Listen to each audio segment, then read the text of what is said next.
Hi everybody, my name is Dr. Anise Fisher and I'm the founder of the Be Free Woman. And today's video is on how do you interrupt everyday acts of racism and sexism as a woman of color. I'm making this video because when I polled women of color and I posed the question, what are the top issues impacting you every day? This was one of the top issues, that they had to deal with issues of racism and sexism and wanted some advice on how do you interrupt those actions. And so when I say everyday acts, these are typical things that come up in conversation when you're at work or with friends or your family and you're out and you're trying to figure out, somebody said something, I need to say something. How do I respond in a way that doesn't shut the conversation down? The first thing you want to do is you want to enter into the conversation with love and a desire to look, listen, and learn. If you've seen our other videos on having difficult conversations, you'll know what look, listen, and learn is. But opening the conversation in love means that your heart posture is open to hear. Your heart posture is open to learn from the person. You know, we want to keep this as a learning conversation because that person probably did not intend to say something that was racist or sexist. But the reality is that we all have been socialized in the world by the media, by our family members, by things that we read. And so we may not know that those things that you're thinking and saying are actually racist and sexist. So we want to keep it a learning moment. The second thing you want to do is to have pocket questions ready. This is going to help you not go until 360. This is going to keep you in the space of seeking to listen and learn. Some of my favorite pocket questions are, can you help me to understand how you got to that comment? Can you help me to understand how you got to that belief? Can you help me to understand what about me led you to make that response?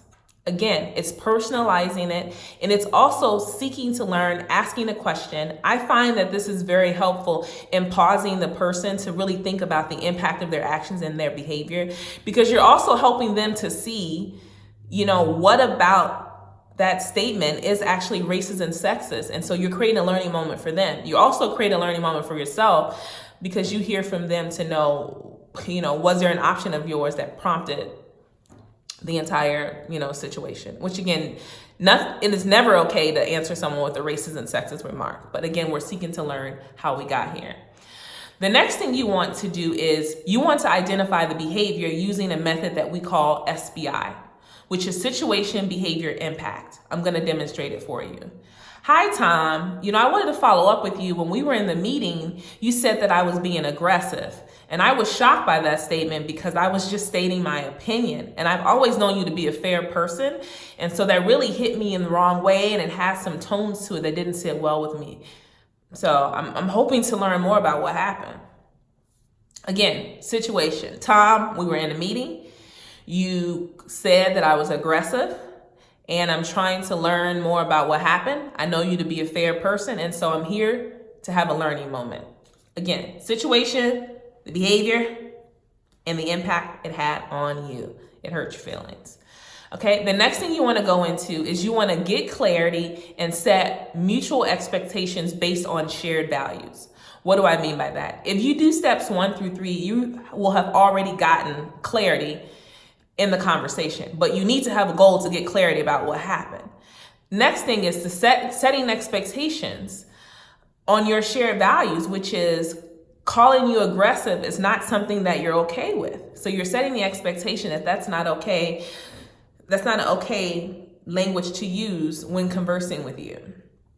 You're also hearing from that other person, what about your behavior led them to feel that way? And I always like to appeal to people's shared values here. That's why I said in the demonstration, Tom, I've always known you to be a fair person. Because I believe most people don't wake up in the world to come to work or to come to my house and call me an aggressive woman or an angry Black woman, whatever the case it may be. That's not their intention, but they've been socialized and they don't realize the depth of that socialization. So my goal is to help them to understand that so they don't repeat that action with somebody else.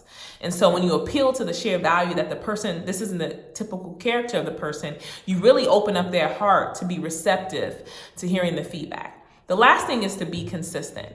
You definitely don't want to let these comments slide, but you also want to pick and choose your battles wisely. Because if we as women of color addressed every comment that came to us, we would be tired and ready to fall out by 10 a.m.